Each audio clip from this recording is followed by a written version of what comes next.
पाकिस्तान की जानिब से जंगबंदी की खिलाफ वर्जी का सिलसिला जारी है और पाकिस्तानी फौज जम्मू में हीरानगर सेक्टर में एलओसी से लेकर पुंछ के एलओसी तक लगातार गोलाबारी कर रही है और गुज़िश्ता रात भी पाकिस्तानी रेंजर्स ने हीरानगर सेक्टर में पूरी रात गोलीबारी की है।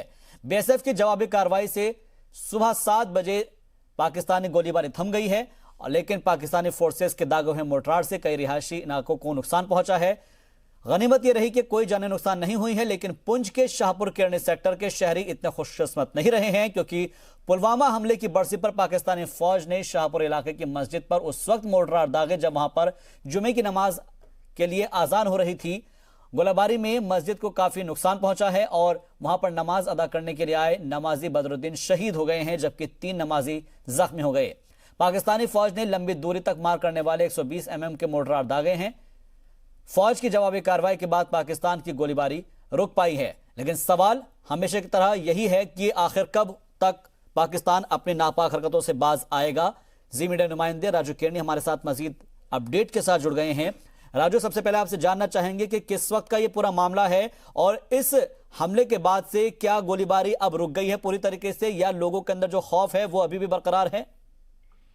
जी, पाकिस्तान की तरफ से कल जब पुंछ सेक्टर में जो है गोलाबारी की गई और यहाँ पे शहरी की जो शहादत हुई, नमाजी की एक शहादत हुई और 3 नमाजी जो है जख्मी हुए थे, उसके बाद जो है पाकिस्तान में लगभग कोई सुबह 3:30-4 बजे के आसपास जो है हीरानगर सेक्टर में जो है लगातार जो है मोर्टार बरसाने शुरू कर दिए। आधा दर्जन से ज्यादा गांव जो हैं वो उसकी चपेट में आ गए। कई घरों में जो है मोर्टार गिरे, लोगों का काफी नुकसान हुआ, लेकिन गनीमत ये रही कि किसी की जानी जो है नुकसान नहीं हुआ क्योंकि उस इलाके में बंकर जो हैं काफी हद तक बन चुके हैं और लोग पाकिस्तान की गोलाबारी से पिछले कई दिनों से गोलाबारी पाकिस्तान इस इलाके में करता रहता है, तो लोग जो है उस समय जो है बंकर्स में जो है वो चले गए हुए थे, जिसकी वजह से जानी नुकसान नहीं हुआ।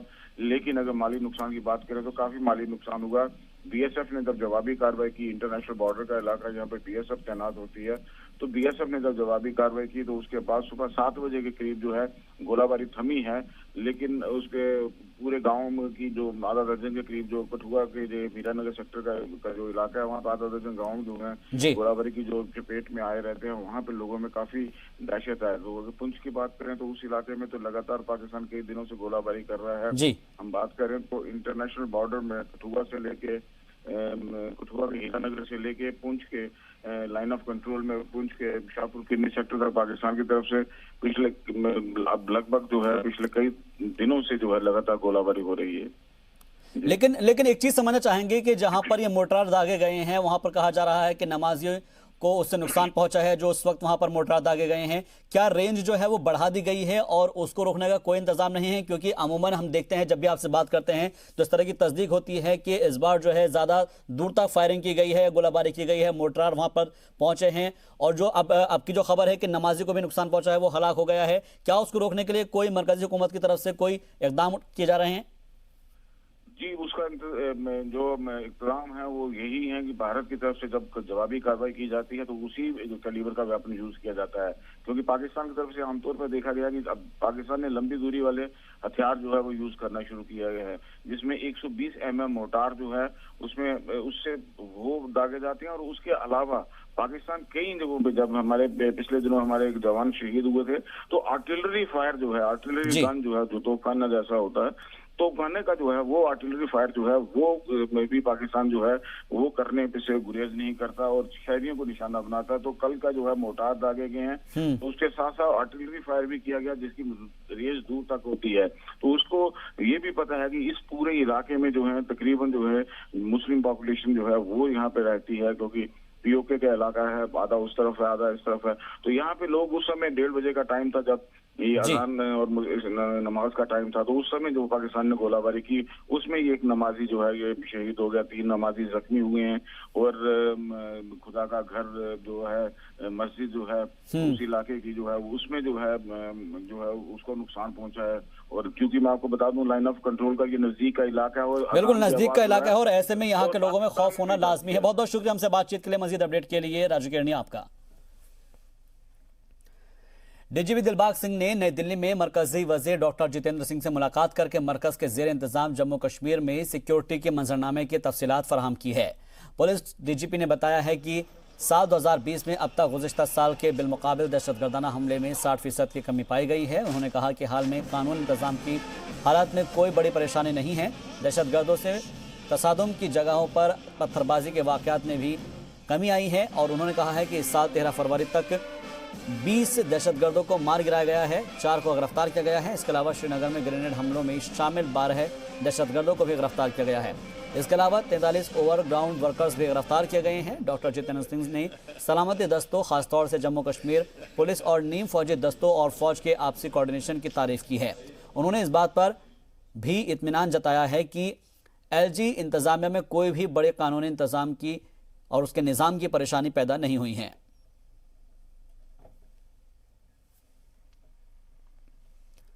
बढ़ते आगे, साबिक आईएएस अफसर और जम्मू कश्मीर पीपुल्स मूवमेंट यानी कि जेकेपीएम पार्टी के सरबराह शाह फैसल को पीएसए के तहत गिरफ्तार किया गया है। वो 8वें लीडर हैं जिनके ऊपर पीएसए लगाया गया है। इससे कबल जिन पर पीएसए लगाया गया है उसमें फारूक अब्दुल्ला, उमर अब्दुल्ला, महबूबा मुफ्ती, अली मोहम्मद सागर, सरताज मदनी, हिलाल नून और नईम अख्तर शामिल है। आपको यह भी बताते चले कि शाह फैसल को 14 अगस्त 2019 को गिरफ्तार किया गया था और SKICC जेल में उनको बंद किया गया था, जिसके बाद MLA हॉस्टल में उनको मुंतकिल किया गया। बढ़ते आगे, श्रीनगर में बीजेपी लीडर अल्ताफ ठाकुर पर ने फैसल पर लगे हुए पीएसए पर अपने रद्दमल का इजहार किया है। अल्ताफ ठाकुर ने कहा है कि शाह फैसल के ऊपर पीएसए लगाया गया है। यह सरकार जो भी करती है वो लोगों के मफाद के लिए करती है। उन्होंने कहा है कि जो भी कोई मुल्क के लिए गलत करता है या फिर इश्तियाल अंगेज बयान या फिर मुल्क के खिलाफ काम करेगा, उनके साथ यही होना चाहिए। लीडरान पे लगा है, आज शाह फैसल साहब पे लगा है। देखिए, गवर्नमेंट हर चीज सोच समझकर और ग्राउंड सिचुएशन है वहां असेसमेंट करके कोई स्टेप उठाती है। अमन के लिए जो भी एलिमेंट खतरा हो या जो अलाइडर के खतरा हो, गवर्नमेंट ये चीजें जानती है और उसी के बेस पे एक ग्राउंड होता है कि जो आपकी एक्टिविटीज है उन एक्टिविटीज को मद्देनजर रख के कोई भी चाहे पीएसए लगाना हो चाहे डिटेशन हो उस पर लगाया जाता है। लेकिन जहां तक रिलीज की बात है, बड़े लोग अभी तक रिलीज हो गए हैं। अब कुछ लोगों पे जिनकी वजह से लगता था कि अभी लॉ एंड ऑर्डर की प्रॉब्लम हो सकती है या उनके स्टेटमेंट जो उन्होंने बार बार एक नेगेटिव स्टेटमेंट दे दिया, बार बार उनकी जो स्टेटमेंट्स आती है उनमें देशद्रोही की बू आती है। ऐसे लोगों में पीएसए लगाना खुशामदीद उसका करते हैं, वेलकम करते हैं। लेकिन सबसे जो ऊपर है वो यहाँ के जम्मू कश्मीर के अवाम की सेफ्टी, इनकी सिक्योरिटी, इनकी जान माल की हिफाजत है। उसके लिए अगर किसी को पीएसए भी लगाना पड़े, किसको लगाना है, मैं समझता हूँ गवर्नमेंट का अच्छा सेटअप है। सबसे पहले यहाँ के लोगों की जान माल की हिफाजत होनी चाहिए। रिजर्वेशन के इशू पर जम्मू में कांग्रेस ने मुजाहरा किया और इस मौके पर पार्टी के रियासती सदर गुलाम अहमद मीर, रमन भल्ला समेत कई लीडरान मौजूद रहे। मुजाहरे के दौरान सरकार के खिलाफ नारेबाजी की गई और सरकार के रिजर्वेशन के तय पॉलिसी की मजम्मत की गई।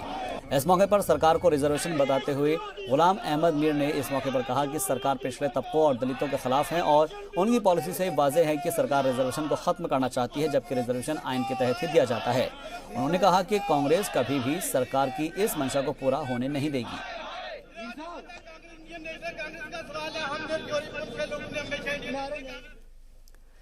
जम्मू कश्मीर में धीरे धीरे सयाहत अपने मामूल पर लौट रहा है, जहां पर पहलगाम में बर्फबारी देखने को मिली है और उसके बाद मौसम का लुत्फ उठाने के लिए मुल्क के मुख्तलिफ हिस्सों में सयाह वादी का रुख कर रहे हैं। सयाहों ने बातचीत करते हुए कहा है कि वादी के हालात अब ठीक हो गए हैं और यहां पर आकर काफ़ी खुशगवार महसूस कर रहे हैं। मकामी लोगों ने भी इस मौके पर हालात पर अपने बात और ख्यालात का इजहार किया। हम श्री पारुल हलय, हम गुवाहाटी से आया, असम से। हमारा कश्मीर देखने से बहुत मन था, इसीलिए हम आया।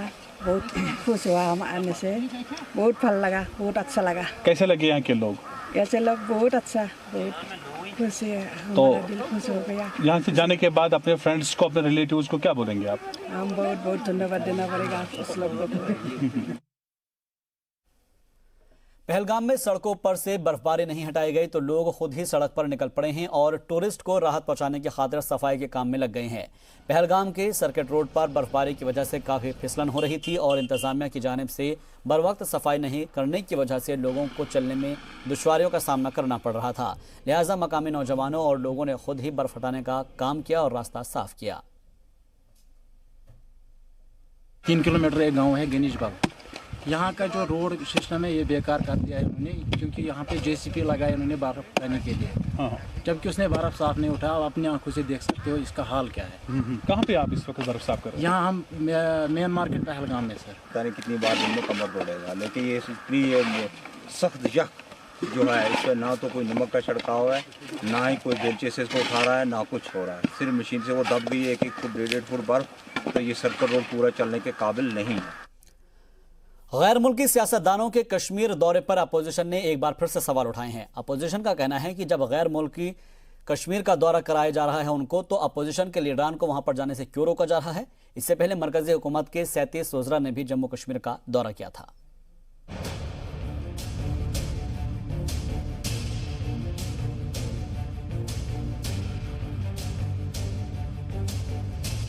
एक जानिब सरकार जम्मू कश्मीर के हालात मामूल होने का दावा कर रही है, तो दूसरी जानिब हिज़्ब इख्तिलाफ का सवाल है कि अगर रियासत के हालात मामूल हैं, तो फिर वहां इतनी रोक टोक क्यों लगाई जा रही है।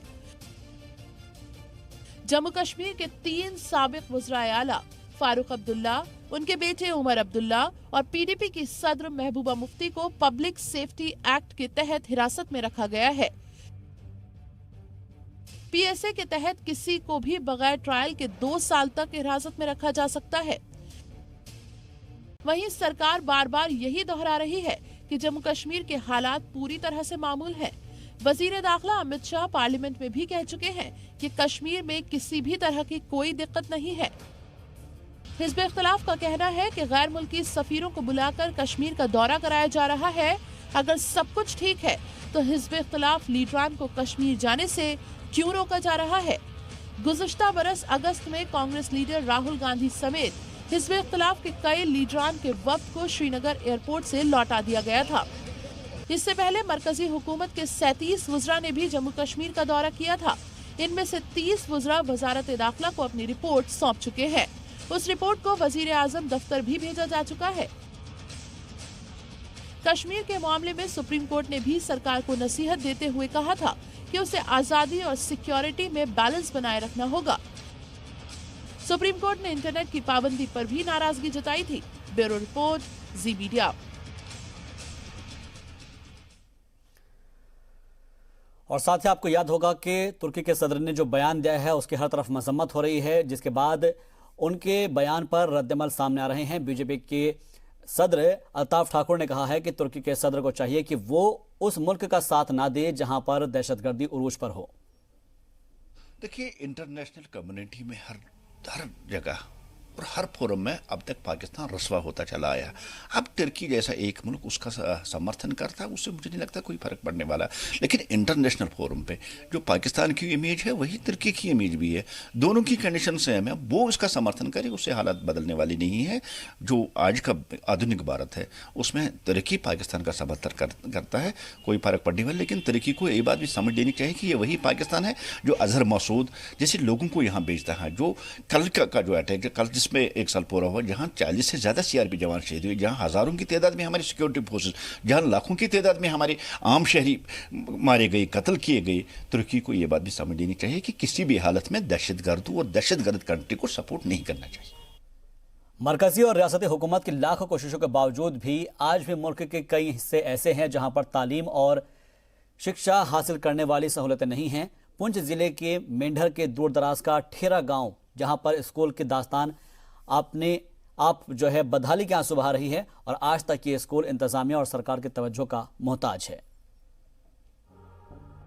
पुंछ जिले के मेंढर के दूर दराज का ठेरा गांव का स्कूल बदहाली का शिकार है, जिसमें 50 से 55 के करीब बच्चे जेरे तालीम हैं। स्कूल का कयाम 1916 में बतौर प्राइमरी किया गया था। 2005 में इस स्कूल को मिडिल स्कूल का दर्जा दे दिया गया, लेकिन आज तक इस स्कूल की जानिब न तो इंतजामिया, न सरकार और न ही किसी लीडर ने तवज्जो दी। स्कूल की इमारत खस्ताहाली का शिकार है। स्कूल के एक कमरे में तलबा पढ़ने को मजबूर हैं और साथ ही एक तरफ 2 कमरे बनाए गए हैं, उनमें से एक दफ्तर है जबकि एक क्लासरूम। इसके साथ ही स्कूल में सबसे बड़ी परेशानी पीने के पानी की है। बच्चों को स्कूल में पीने के पानी के लिए 2 किलोमीटर दूर तक जाना पड़ता है। स्कूल के तालिबे इल्मों ने अपनी आप बीती सुनाते हुए कहा कि हमारे बेहतर मुस्तकबिल के लिए हमें अच्छा माहौल और सहूलतें फराहम की जाए।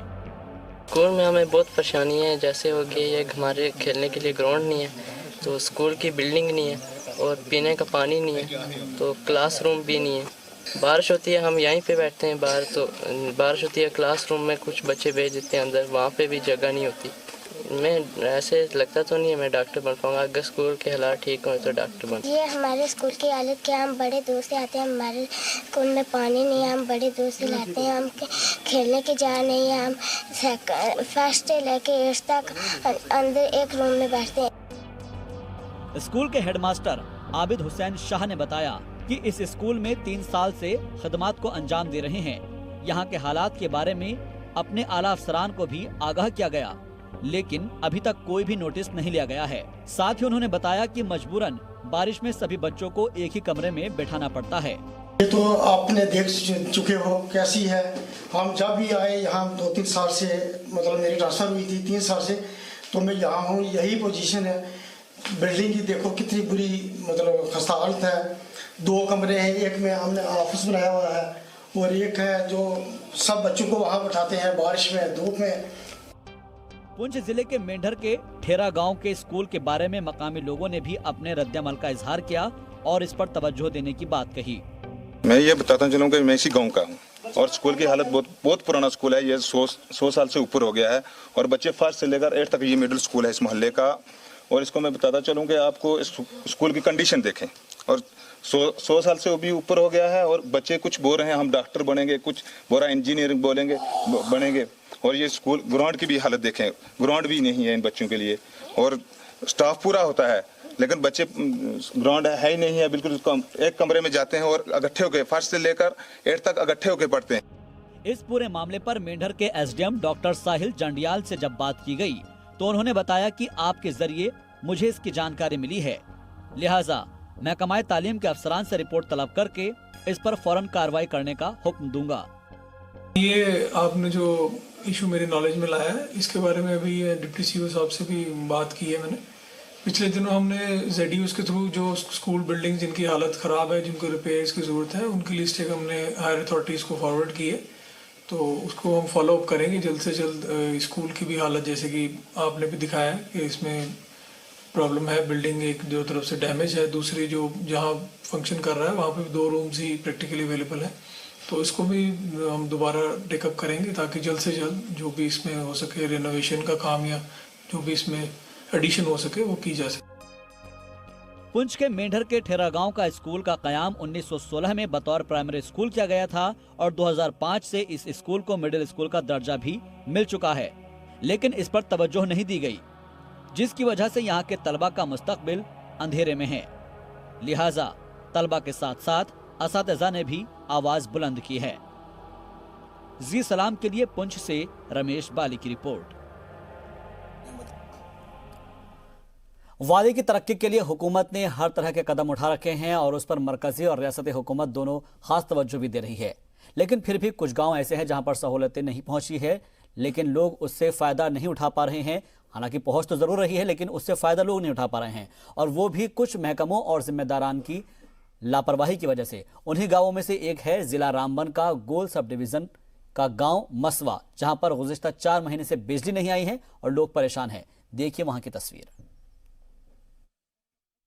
गांव में बिजली गुज़िश्ता 4 महीनों से नहीं आई है और लोग पिछले 4 महीने से बिजली के बगैर जिंदगी गुजार रहे हैं।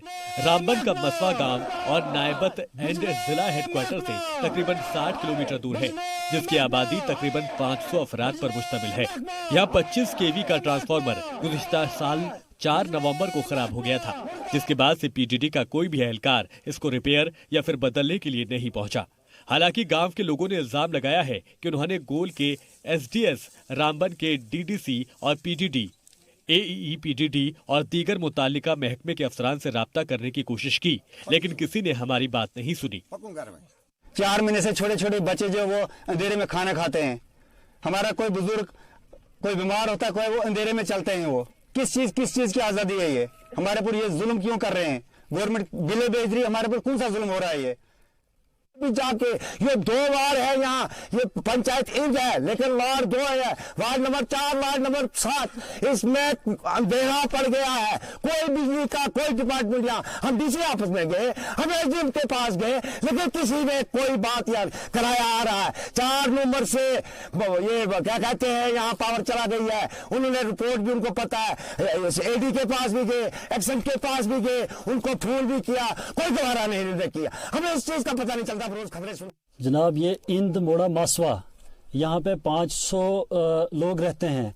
यहाँ पे 4 नवंबर से जो है लाइट नहीं है, ट्रांसफार्मर 25 केवी का है, वो जल गया है और यहाँ पे कोई आया नहीं। उसके बाद गांव के लोगों ने इसकी शिकायत मुतालिका महकमे से कई बार की, लेकिन 4 महीने गुजर जाने के बाद अब इसके बारे में गोल के एसडीएम कयासुल हक का कहना है कि इस सिलसिले में जरूरी कदम उठाया गया है और जल्दी ही इस खराब ट्रांसफार्मर को बदल दिया जाएगा।